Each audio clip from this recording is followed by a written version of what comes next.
about.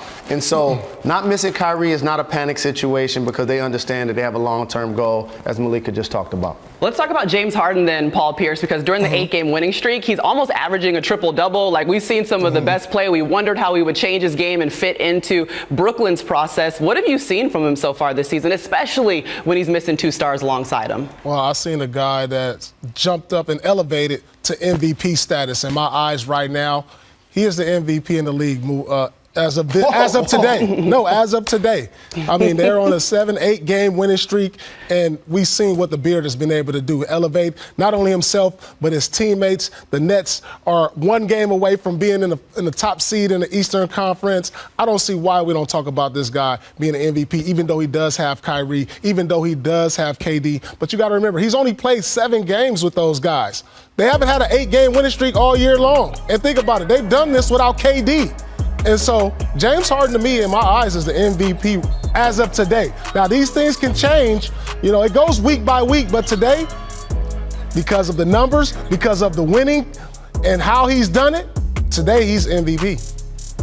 Listen, I think Paul there's a real case to be had for that. When Brooklyn traded for James Harden, I think there were a lot of people who thought he would be a luxury with Kevin Durant and Kyrie Irving. He has turned out to be a necessity, and here's especially why. The role he has taken over as playmaker, and he has done something that Kyrie Irving did not do in that role as point guard, and that's elevate his teammates. Joe Harris, Landry Shamet, Bruce Brown, those guys are playing at a much higher level, and I know this, in that locker room, they absolutely love playing with James Harden, and having Kyrie Irving off the ball has really benefited the broader group in Brooklyn. Terrific point, Woj. It wasn't that Kyrie did not do, it's he doesn't have the ability to do. That's where James comes in. That's a terrific point. I've said this a couple of years ago. James Harden is the most unique offensive weapon that this league has seen. He's the only player at some point of his career, that's going to lead the league in a season in total points, total assists, free throws made, and/or 3-pointers made. That's a unique offensive weapon, the most unique this game has seen. And you talk about his player or teammates playing even better. He leads the league in assist opportunities. His teammates are shooting 55% off of his passes. I mean, Uncle P, you're waving the flag for him to be MVP right now. Well, as of today, it can change now. He keeps trying to put that caveat in there.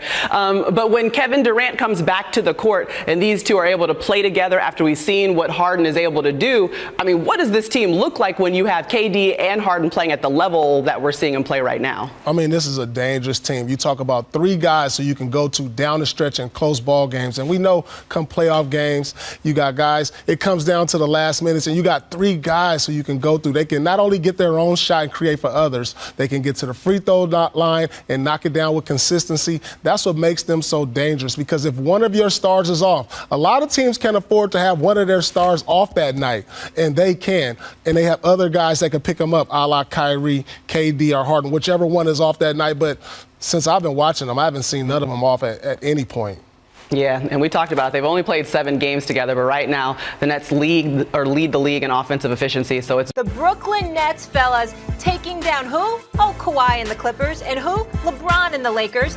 The Nets have the 2nd best record in the East and the best record against teams above 500. Max, did the Nets prove to you that they are the best team in the association? Not yet. No, they didn't. Now, they're going to be a problem. At the very least, the Nets are a problem. And without, once KD and Kyrie and James Harden and Joe Harris and all these guys are healthy and playing together, they're only going to get better. They're going to be a problem. But have they proved they're the best because they beat a Lakers team without AD? Because they beat a Clippers team where Paul George is on minute restrictions and James Harden gets away gets a call that he didn't deserve after a flop? No, they didn't prove that. Stephen A., I noticed you're not talking about the Knicks this morning, by the way. After all that talk last week, I noticed we're focusing on the Nets. Yes, the Nets are going to be the greatest offensive team of all time, if they're not already. By the end of this season, they will be, by not a little bit, the greatest offensive team of all time. But there's only one team in the NBA that is elite, especially when AD is there, on both ends of the floor. Elite, offense and defense, and that's the Lakers. The Lakers are the reigning and defending NBA champions. They basically went wire to wire last year. Gentlemen swept the West 4-1, 4-1, and didn't go even 7 games in the finals against a very plucky Heat team. That's this Lakers team. Did they get better or worse in the offseason? They got better. They got better in the offseason. The defending champions who never got extended last year's playoffs, who went wire to wire, got better in the offseason. Now, of course, all of this assumes AD's health.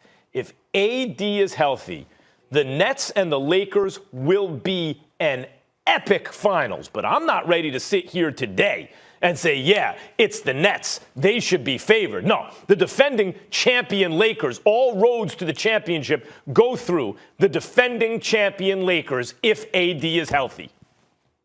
Well, again, if AD is healthy, that's the caveat there. But I don't believe he's going to be 100% for the rest of the season.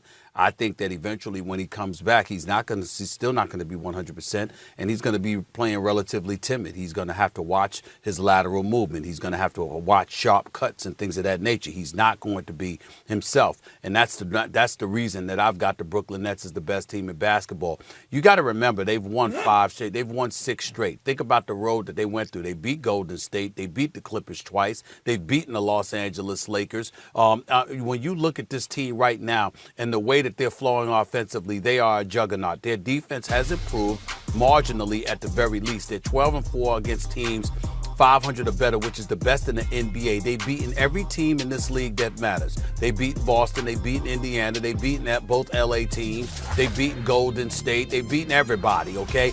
And that's with their roster being relatively sporadic, because whether Kevin Durant was there with Kyrie and no Harden, whether Harden was there with Kevin Durant but no Kyrie, whether Kyrie and Harden was there with no KD.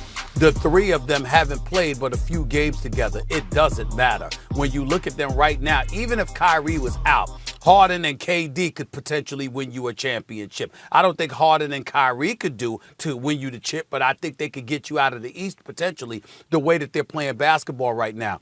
Harden's level of unselfishness can't be applauded enough. And watching Kyrie last night, let me tell you something right now. Kyrie's the best show in basketball. I'm talking about in terms of box office attraction, walking through the turnstiles to see a show. The things that this brother does with a basketball is absolutely sensational. And the level of unselfishness that he is showcasing, he deserves a lot of credit for that. Now, in the fourth quarter, he only shot 2 of 9 yesterday, 0 of 4 from three-point range. So there was a little hero ball going on, and we understand that that's something that can happen if they're going to win the chip. But I'm looking at the shots that he has set up for other people. He's been absolutely sensational. And defensively, they have stepped up. And again, the unselfishness with him and Harden getting the Joe Harrises, the Jeff Greens, the TLCs, and others involved, the Bruce Browns. I mean, they are distributing the basketball offensively in terms of Nash with Mike D'Antoni.